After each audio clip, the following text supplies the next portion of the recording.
అండి అందరికీ. ఈ వీడియోలో మనము రైల్వే రిక్రూట్మెంట్ సెల్ నుంచి రిలీజ్ అయినటువంటి ఒక నోటిఫికేషన్ డీటెయిల్స్ అయితే చూద్దాము. అంతకన్నా ముందు వీడియోని లైక్ చేయండి.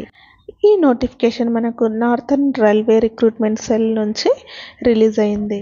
ఈ నోటిఫికేషన్ ద్వారా 4096 అప్రెంటిస్ పోస్టులకి రిక్రూట్మెంట్ అయితే నిర్వహిస్తున్నారు. దీనికి ఆన్లైన్ ద్వారా అప్లికేషన్ అయితే చేసుకోవాల్సి అయితే ఉంటుంది. మేల్ ఫీమేల్ క్యాండిడేట్స్ ఎవరైనా కూడా ఈ పోస్టులకైతే అప్లై చేసుకోవచ్చు.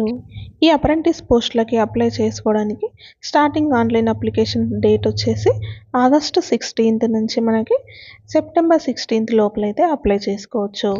దీనికి సంబంధించినటువంటి మెరిట్ లిస్ట్ అయితే మనకి నవంబర్లో రిలీజ్ చేస్తామనేసి అయితే ఇక్కడ మెన్షన్ చేశారు. మనకి ఈ పోస్టులకి అప్లై చేసుకోవడానికి 10th క్లాస్ పాస్ అయి ఉండాలి, మరియు ఇంటర్ 50% మార్క్స్తో పాస్ అయి ఉండాలి, లేదా ఐటీఐ కంప్లీట్ చేసిన వాళ్ళు ఎవరైనా కూడా ఈ పోస్టులకు అయితే అప్లై చేసుకోవచ్చు. దీనికి అప్లై చేసుకోవడానికి ఏజ్ లిమిట్ వచ్చేసి 15 ఇయర్స్ అయితే కంప్లీట్ అయ్యి ఉండాలి. 24 ఇయర్స్ లోపల అయితే దీనికి అప్లై చేసుకోవాల్సి అయితే ఉంటుంది.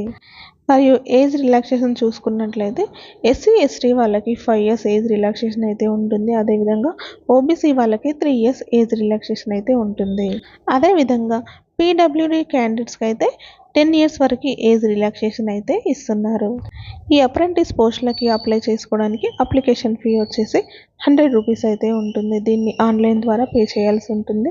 అదేవిధంగా ఎస్సీ ఎస్టీ మరియు పీడబ్ల్యూడీ ఉమెన్ క్యాండిడేట్స్కి అయితే అప్లికేషన్ ఫీ అనేది అయితే ఉండదు.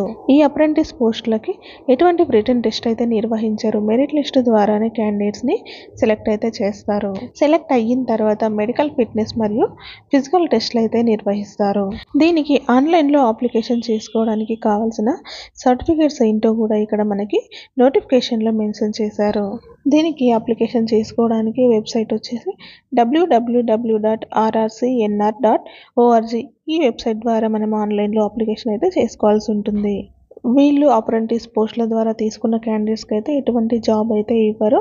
కానీ వీరు ఇచ్చే సర్టిఫికేట్ ద్వారా నెక్స్ట్ రాబోయే నోటిఫికేషన్లో ఈ సర్టిఫికేట్ ఉన్న వాళ్ళకి ఇంపార్టెన్స్ అయితే ఉంటుంది. 10th కంప్లీట్ చేసి ఐటీఐ చేసిన వాళ్ళు ఎవరైనా కూడా ఈ పోస్టులకు అయితే అప్లై చేసుకోవచ్చు. మేల్ మరియు ఫీమేల్ క్యాండిడేట్స్ ఎవరైనా కూడా దీనికి అప్లై చేసుకోవచ్చు. ఈ వీడియో మీకు నచ్చినట్లయితే ప్లీజ్ లైక్ చేయండి, షేర్ చేయండి.